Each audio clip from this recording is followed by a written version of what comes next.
any other carrier. If you are on Sprint though, the HTC Bolt has a unique selling point: support for Sprint's new LTE Plus network, which touts much faster data speeds.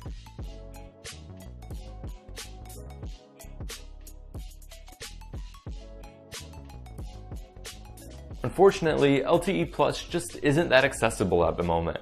For example, Sprint offers zero LTE Plus coverage within a 75-mile radius of our testing area.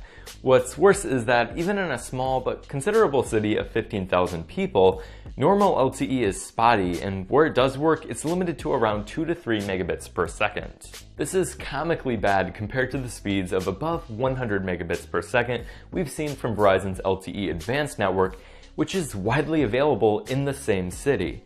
Now, obviously, Sprint's network isn't HTC's problem, but since this phone is only available on Sprint, these issues do inevitably come with the phone. Moving on to storage, the HTC Bolt includes 32 gigabytes out of the box, but that can be expanded via a microSD card using the second tray on the left side of the phone. Unfortunately, HTC's boom sound has gone by the wayside here, and we're left with an average sounding side-firing speaker. It's definitely better than the Galaxy S7 speaker, but it's a bit disappointing compared to the HTC 10's higher quality speaker setup. For most users though, its volume and low distortion will be good enough. When it comes to external audio, however, the Bolt is riddled with compromise. Although it's using the same excellent 24-bit DAC as the HTC 10, there's no 3.5mm headphone jack, so the Bolt instead relies on the USB Type-C charging port for wired audio.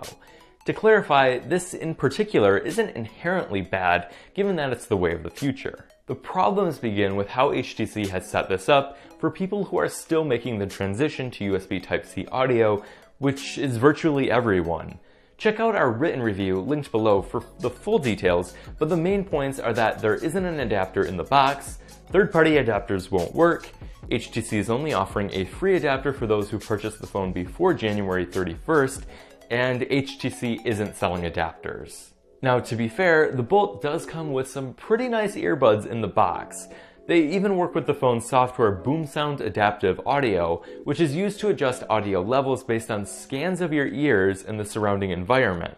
This feature actually works quite well and results in noticeably better audio. The Bolt includes a 3200 mAh battery, and although that's 200 mAh more than the HTC 10's battery, our real-world battery tests delivered some disappointing results. Getting through a full day was a challenge, even while averaging just 2 hours and 40 minutes of screen-on time. However, it's worth mentioning that our tests were conducted with a poor network signal, which may have negatively impacted our results. While you might be able to get more usage in an area with better coverage, we wouldn't count on more than a full day with 3.5 hours of screen-on time. Unfortunately, the Bolt's Quick Charge 2.0 wasn't so quick in our testing. In 30 minutes, the phone went from 0 to about 25%, which is well below average, especially at this price. The HTC Bolt's rear camera is a 16-megapixel f2.0 shooter with optical image stabilization, and it delivers images similar in quality to those produced by the HTC 10. That is to say, the camera is very good, despite not beating out the Galaxy S7. Pictures are plenty sharp near the center, and a bit soft near the corners, but that's not very noticeable. The colors are pleasing, and most of the images showcase great dynamic range. There also isn't too much saturation, which can't be said for the Galaxy S7's photos. In darker environments, the Bolt still does reasonably well. Images are expectedly more grainy, less punchy, and softer, but you can still get some really nice shots, even when you're working with less than ideal lighting. The Bolt's front-facing camera performs even better relative to competing options. It's an 8-megapixel f2.4 camera, and it delivers excellent results, which will please anyone wishing to capture high-quality selfies. For video, the Bolt can do up to 4K at 30p, and as you can see, video looks pretty good.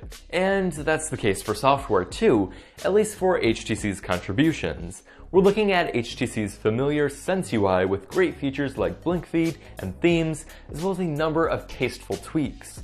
HTC has had lots of time to hone their software experience, so it's no surprise that their expertise is almost palpable when using the Bolt.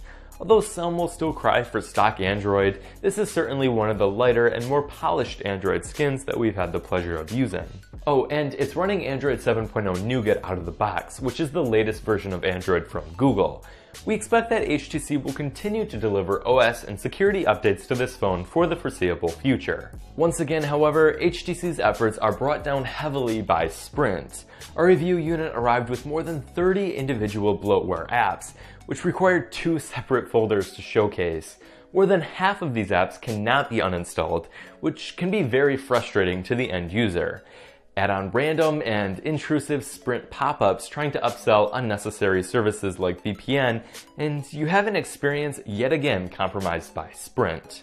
The HTC Bolt is available in both gunmetal and glacial silver on Sprint for a base price of $600, with 24-month financing available at $25 per month for those with good credit.